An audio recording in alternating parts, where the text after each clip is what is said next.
And then the funniest part, like, a lot of people don't know, Diddy turned me down. See that look? That was because everyone knew it wasn't standard practice for Diddy to let people go so easily. How do I know this? Here's what someone with experience... They date these artists. They give them transformers, so they get high, they get intoxicated, and they have transvestites in the ass. Yo! And then these are the rapper own words. For them underground motherfuckers that like it real dirty and like it hard. Pause. That was a crazy one. What am I doing? I mean, here's what he did to his own girlfriend. Real name is Sean Combs. The woman who was his girlfriend for years says she was actually a victim of plied with drugs and forced to have with multiple men. In the world today, several people preach about giving others the benefit of the doubt and not dealing with those people based on what others have said about them. In most cases, I would agree with this point of view, but as with all things in life, there are always exceptions, and Diddy seems to be the one exception to this rule. Here, I say this because there is almost no other artist who has been caught in several different kinds of accusations from so many people as Diddy has. At first, the stories were that he took advantage of any and everyone around him. Then it became that he allegedly attacked women in his life from time to time. These days, however, the stories about Diddy are more focused on his sexual preferences, and it seems Chris Brown might be the latest celebrity with a Diddy might be gay story. Naturally, Chris Brown isn't really the first person you'd think would be involved in a gay story, because, besides the fact that he's repeatedly made the headlines for his involvement and arguable promiscuity with women, he's also pretty hardcore, so he doesn't exactly fit the profile of who you'd expect to be caught up in Diddy's allegedly very gay web. But the truth is that these men's paths have crossed long before they both became some of the biggest names in the industry. Well, Diddy was at the time. First, there were the stories of Diddy having freak-offs. Then came the tales of the man hosting parties dedicated to different forms of hetero and homo acts, and all of these happenings have been occurring when Chris Brown first crossed paths with him. Now, the singer and occasional breakdancer are telling his very own Diddy nightmare story. Sometime in June last year, right after Chris Brown dropped his highly anticipated album Breezy, the singer from Virginia appeared on the show Drink Champs. He not only spilled the beans about his then upcoming album, but also revealed some surprising stories about his early days in the music business. Stories that have some unusual ties to the music mogul. The singer behind Iffy spoke about how he almost signed with Bad Boy, Diddy's record label, but in an unexpected twist of fate, Diddy turned him down. Of course, seeing as Breezy is easily one of the most successful singers from the last decade and more, you're probably wondering how he could have been turned down by anyone, let alone Diddy. Turns out the mogul and at the time talent scout might have wanted inappropriate relations with Chris Brown. But it doesn't get incredibly messed up till you find out that Brown was actually only 12 years old then. Emma keep it 100. So I was like 12 at this time. This was before I linked it to Jam. It was me and one of my production manager's son named TJ. He's my brother to this day. Me and him were like a group, Brown explained. So when Chris mentioned that his group didn't have a name, the host of Drink Champs, N-O-R-E, joked, "That's probably why he didn't sign you," without spilling more details. N-O-R-E threw in, "If you danced, he would have definitely signed you." But as expected, Diddy didn't go for it. That's his style. He only signs people who do what he wants. You instinctively think something like this is an isolated incident, but in truth, the whole music industry can be pretty messed up. Chris is just one of the many who got caught up in it, as the stories of Diddy's forceful allegations are almost endless. But what's worse is that Chris Brown isn't the only one on the list that was underage, as Usher seemed to have faced a similar fate a couple of months ago. Diddy and Usher were consistently trending on social media, and while for the most part, that was tied to their music, it was also subtly tied to the Frosty Flakes incident. If you don't know what that is, let's just say it was a time in Usher's life when he was attending sharing a bed with an almost 30-year-old perverted Diddy. First and foremost, I'm not getting in the bed.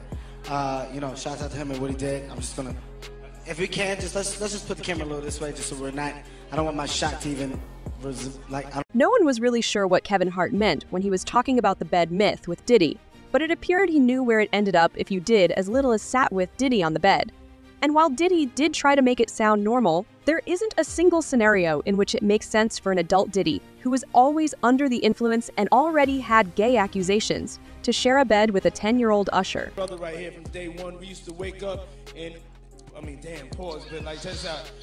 I mean, back in the days when he was like 10 and I was a little bit older, his older brother, we used to fight over the Frosted Flakes. Speaking of Usher, that was only the beginning of what would become a series of inappropriate experiences with the mogul. Usher also admitted that he and Diddy went to S**say when the No Limit singer was 15 years old, which is illegal under United States law and the laws of most other countries, for that matter.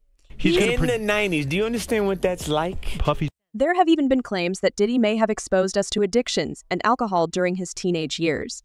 Although Usher didn't expressly admit to having a bad experience in his teenage years with Diddy, however, the singer did say he would never send his children to anything remotely resembling Diddy's flavor camp. Years old. You're a dad now. Would you ever send your kid to Puffy camp? Bad as the whole thing already looked, there is also the part of Diddy saying he used to get together with Usher and have a fight with the singer. What's more, he also said they would continue to fight anytime over Frosty Flakes, even though he is now over 50 while Usher is in his 40s. Like Usher, almost everyone that was around Diddy seemed to have felt the rapper's wrath in the worst possible way. And this was also the story of his then famed assistant, Farnsworth Bentley. It all started with an umbrella in the early 2000s.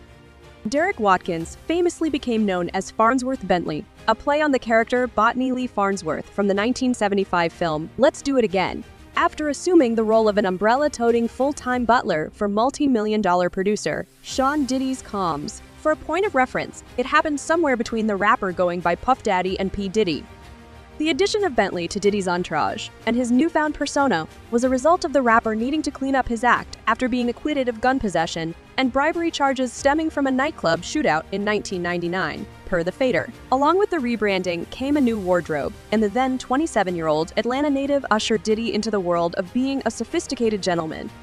It didn't take long for the former personal valet and assistant to grow his own brand and build a name for himself in television, music, and even literature. While Bentley may have put down the umbrella for greater pursuits, he definitely made his mark on pop culture and made himself a hip-hop topic of conversation for years to come. However, people who seem to have insider information on Diddy's life have revealed that Bentley was far from any regular assistant, but was more like Diddy's concubine. What do you think Diddy and Farnsworth Bentley's real relationship was? Concubine, because at the time of Bentley's employment under Diddy, the rapper had been in a couple of relationships, one of which was with Kim Porter and another with Cassandra Ventura. Speaking of which, Ventura, who many know as Cassie, recently broke the internet after she named the mogul and accused her. A lawsuit filed against Sean Diddy Combs accuses the music performer and executive of physical abuse and... Per the news, the producer and music mogul, who has been one of the most famous names in hip-hop for decades, was sued in federal court by Cassie 2 weeks ago. N-Rebbe singer once signed to his label, she accused Diddy of repeated physical and sexual abuse over about a decade. In the suit filed in federal district court in Manhattan, Cassie, who had long been Diddy's romantic partner, said that not long after she met him in 2005 when she was 19, he began a pattern of control and abuse that included plying her with drugs, beating her, and forcing her to have sex with a succession of male producers while he filmed the encounters. In 2018, the suit says, near the end of their relationship, Diddy forced his way into her home and raped her. After years in silence and darkness, Miss Ventura said in a statement, "I am finally ready to tell my story and to speak up on behalf of myself and for the benefit of other women who face violence and abuse in their relationships." It turns out that the dark incidents Cassie had described involving others are alleged to have been organized by Bentley. When Diddy didn't get his way with Cassie, Bentley bore the brunt of it, if you know what I mean. Outside of Cassie, there are also tales that Diddy had attacked the late Kim Porter after she allegedly caught him in a compromising position with Bentley while they were on a trip to St. Tropez. From the looks of things, only Bentley can truly tell the world if Diddy was really a monster to him and other people around when he worked under him. But from the looks of things from the outside, everyone can see Diddy's true colors already. Even the fans agree with this perspective, with one user writing, "While we're on the subject of Diddy, I know Farnsworth Bentley knows and may have experienced some things. Obviously, the roof is caving in and the walls are closing in on Diddy. So how long do you think it will take till he's officially exposed?" That's it for this video. Goodbye.